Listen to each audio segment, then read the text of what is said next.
guys, yan pala yung ginawa namin chicken griller. Yan. Sariling lang to guys, sariling tawag nito version.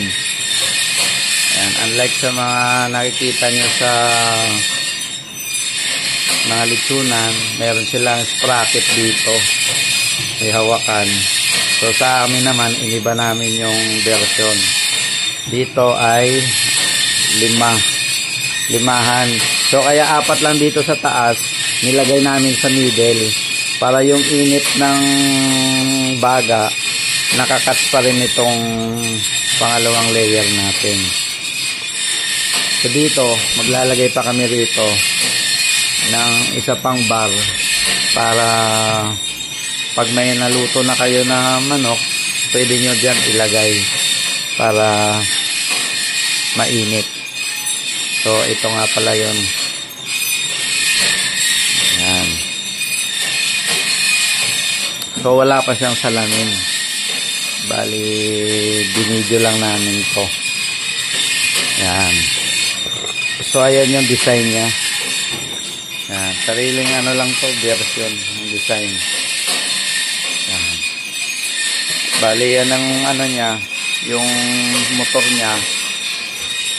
Ito may takip yan dyan, may cover yan para hindi visible yung motor sa yung kadena, para hindi na rin delikado na sakali na may bibili, maipit. Yan. So yung motor niyan ay 15 watts low speed, napakatipid. Yan siya. Medyo maingay siya kaso wala pa siyang load, pero pag may load na yan, tahimik na yan. Yan siya. Fully stainless to guys. Yan. Yan o. Pati chimney, bubong. Makikita nyo dito na yan o. Walang frame na bakal yan. Purong yero yan. Binild namin. Yan. Saka ito guys, malinis to. Yan o. Saka hindi namin to ginamitan ng stick. Puro TIG yan. Ayan ang gamit namin. Yan. Ayan yung tangke. Para malinis siya tignan. Pulido. Yan. Konting bapping lang to guys. Para kumintab. Yan. Yung sticker na yan, pag tinanggal yan, yan, makakintab yan. So dito sa likod, pwede kayo maglagay ng pangalan nyo. Tanggalin nyo lang sticker katulad nyan guys. So yan. Bago ko tinanggal yung sticker, muna ako nag-sketch ng pangalan.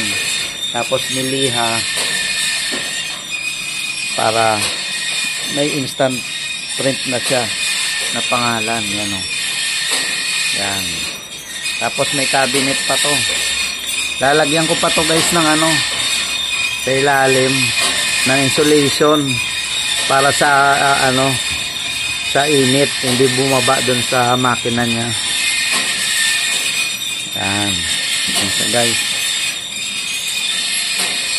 Yun. Salamin na lang kulang nito.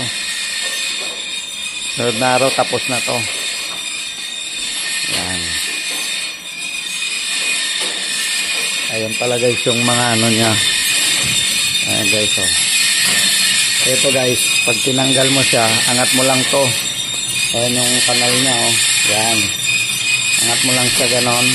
Yan. Pag angat mo, hilahin mo lang siya. Yan. So, bali yan o. Yan. Tapos, susok-sok mo na siya.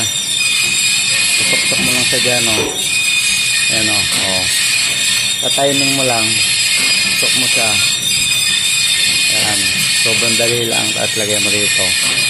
Hindi yan mahuhugot kasi sakto yan may lock. Yan. Ang capacity pala nito is 36 na manok ang maluluto niya. Bali sa isang tuhugan, yan, 4 ang kasya dyan. So ayan guys, yan. Ganyan kapulido, malinis ang paggawa. Yan. Ayan pa. So, ilalagay mo lang sa dyan.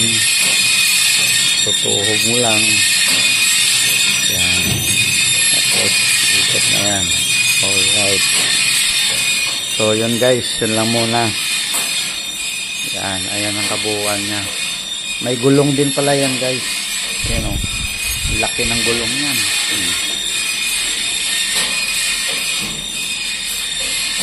Alright. Papakita ko ulit ang susunod na video pag ano na siya. Tapos na siya talaga. Okay. Thank you guys.